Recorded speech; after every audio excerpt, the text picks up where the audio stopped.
The Alternative Christmas Message, given by Quentin Crisp in 1993, a companion, let's say, to the standard message from the Queen each Christmas on the BBC. As Mr. Dickens would have said, 1993 has been the best of times, and it has been the worst of times. A Reginal theme has permeated my ear. I have had, as some of you may know, the novel experience of appearing as a Queen of England in a film adaptation of Mrs. Wolfe's novel Orlando. The film connects the many moments of English history with what I believe is called gender bending. Having worn Reginal gowns, I begin to understand why Queen Elizabeth I was not always in the best of moods. She was much troubled by relatives and in-laws, often Scottish, many of whom she axed from life, and even more seriously from the social register. Continuing my honest masquerade, I appear thus to address the entire British nation on Christmas Day. I am, of course, in mufti, but departing from tradition, I will not speak mainly of myself, Britain, or the strangely misnamed Commonwealth. Instead, I will speak of America. I do this because America is the land where, I think, despite its faults, the best of you should be. Mr. Bush, still president in early 1993, being an elder statesman, wanted everything to stay the same as it had been in the Hollywood sunshine of Mr. Reagan's day. Now Mr. and Mrs. Clinton have entered the White House, and by political standards they are a young couple. They watched many episodes of Sesame Street, and they wish for change. For one thing, they want to transform America into a welfare state. They want everyone, however poor, however foreign, however idle, to be eligible for health care. The trouble with this grand notion is that it will cost money, a lot of it. Americans believe in money. The dollar is not just a currency, it is a passion.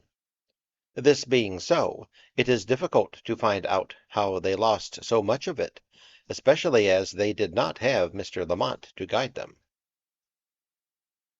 In the early 1960s, when the Kennedys reigned from the brittle splendor of their fireproof castle in Camelot, almost every country in the world owed money to the United States. In the 30 years since, this situation has been allowed to become reversed. Just as the country in general is falling apart, so is New York in particular. Viewed from a distance, it looms up as a magnificent citadel of steel and glass, the Emerald City come to life. But when you live in it, it turns out to be a wreck.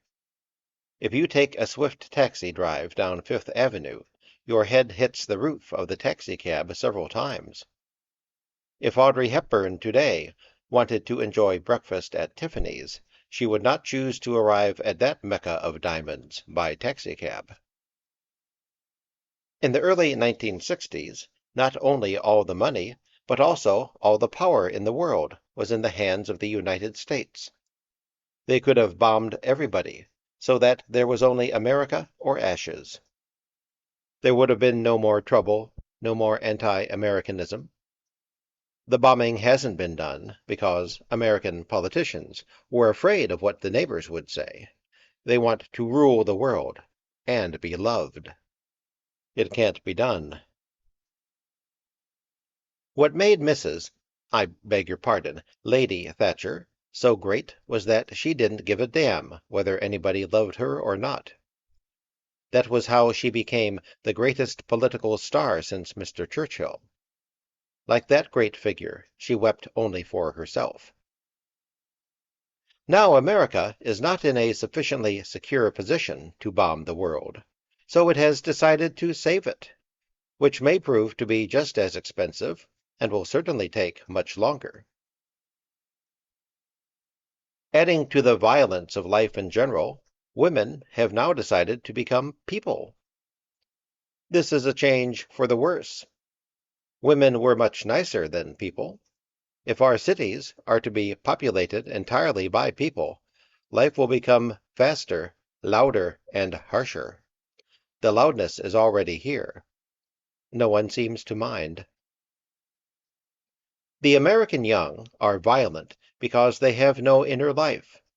They have no inner life because they have no thoughts. They have no thoughts because they know no words, and they know no words because they never converse. They would not be heard above the din that sucks the dim cellars where they gibber and twitch. They have one word a year which means I don't like this, and another which says I do like this.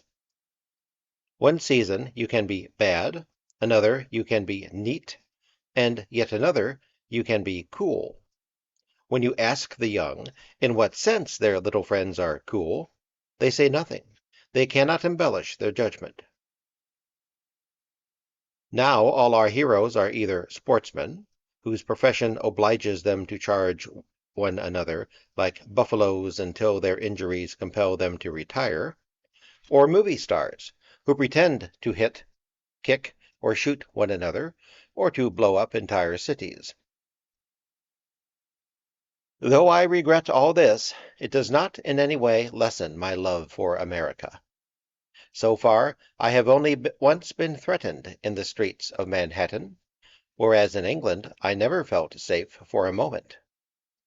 Indeed, it is my impression that everybody in the United States is a friend. In England, nobody is a friend. I left England's lonely streets over 10 years ago. Here there are no nice people from Tunbridge Wells, eager to chill what is left of my marrow with iceberg stares. There are no royal appointments and disappointments. This city instantly embraced me, and I it. I became a naked film critic, and dream of dreams almost a celebrity. I have also come to believe wholeheartedly in Mrs. Lazarus's verse inscribed on the base of the Statue of Liberty. If ever there was a huddled mass, it has to be me. Everyone can see at a glance what a huddled mass I am. No one draws attention to the fact. Indeed, on occasion, I am permitted to appear in the guise of a VIP. Recently, I attended a secret screening of a movie called Zelda. After the film, the entire audience went to the Algonquin Hotel. There, I managed to be photographed with Mr. Fairbanks and later with Miss Warwick. Neither of these two luminaries had the faintest idea who I was, but neither refused for a moment to raise me to their rarefied level of royal visibility. This is only one sign of American generosity. They are a truly open-handed people, free with their time, their money, and their availability. My advice to the British is pack tonight, set out tomorrow, like the Portuguese explorers of old, for the land of the blessed. We are waiting for you.